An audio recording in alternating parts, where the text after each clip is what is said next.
there. Welcome to the Snaggletooth Rabbit. I'm the Tooth Fairy.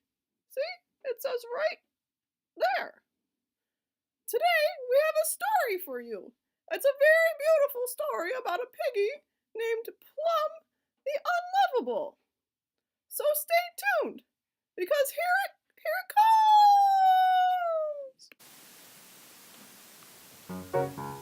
comes! Plum the Unlovable. This story starts on a truck. Wait, no, it starts on a bed of hay. No, well, where should I start? Perhaps at the beginning, but there are so many beginnings. Okay, well, we'll start at the first beginning. The first beginning begins with Plum, a very little piggy. She was born in a very dark place where she could hardly see. She was cold and tired and hungry, and the next thing that she remembers, she was on a truck. Now this is the truly sad part. It was her first time being outside with her family, on the back of a truck, and you'll never guess what happens then. No guesses? The thing that happens next, the truly sad thing, is that Plum's mother pushed her off of the truck. Oh yes, that is very sad. But don't worry, it gets better. It gets better because that single event led to the best part of Plum's life. And so here we are again, at the beginning, a new beginning for Plum. At that very moment, though, she felt heartbroken. But what she didn't know was that her mother was saving her life. But since Plum didn't know that, she felt betrayed. She wondered what she did to make her mother want to get rid of her. During the big incident, being pushed off of a truck, she hurt her foot and could not walk.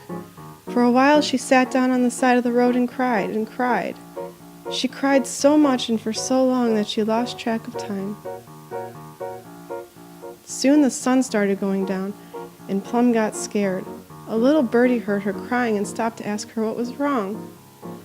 Plum looked up and said, "I miss my mommy and my family. They drove away and left me here, and I hurt my foot and cannot walk." The little birdie felt so bad seeing the little piggy crying on the side of the road, so she lifted the piggy up into her nest to keep warm.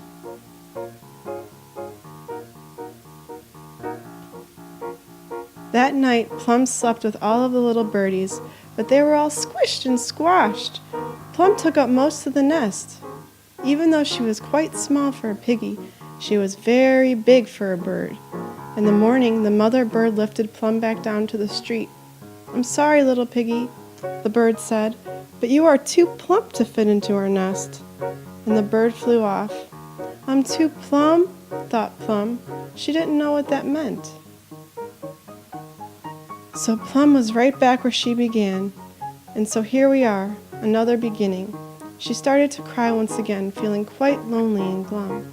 She felt as if nobody wanted her. She was too plum, whatever that meant. As she cried, she felt a little knock at her shoulder. She peeked up, and through her hooves she saw a lizard. "Hey, what's the matter?" he asked.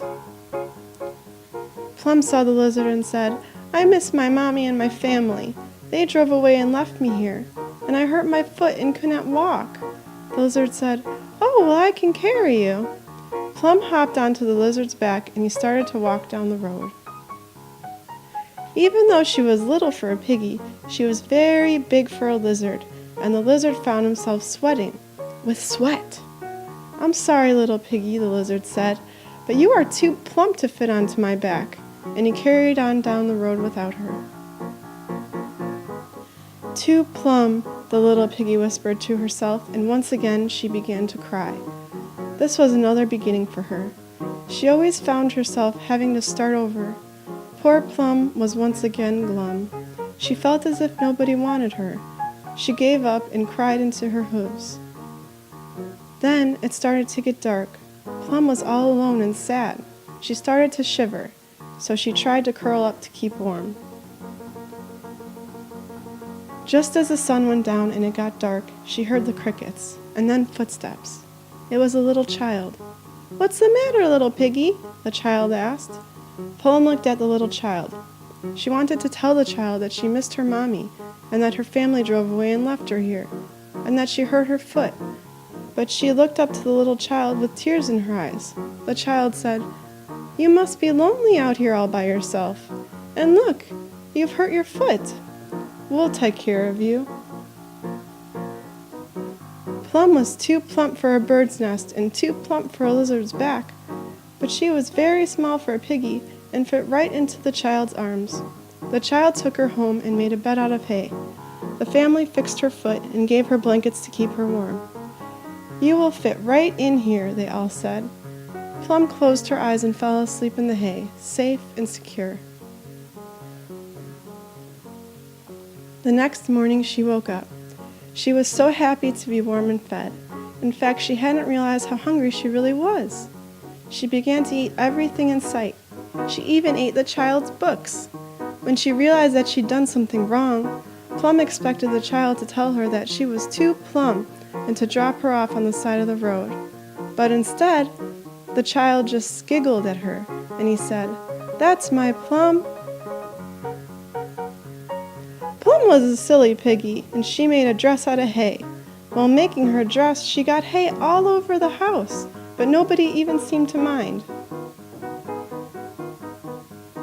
Maybe she wasn't so unlovable after all. Maybe she just needed the right family to come along to love her in all of the right ways. To them, she wasn't too plum. She was a sweet, silly piggy just waiting to be loved. And there you have it, all of the beginnings, starting from the very first one.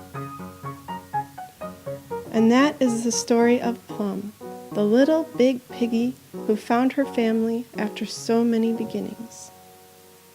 The end.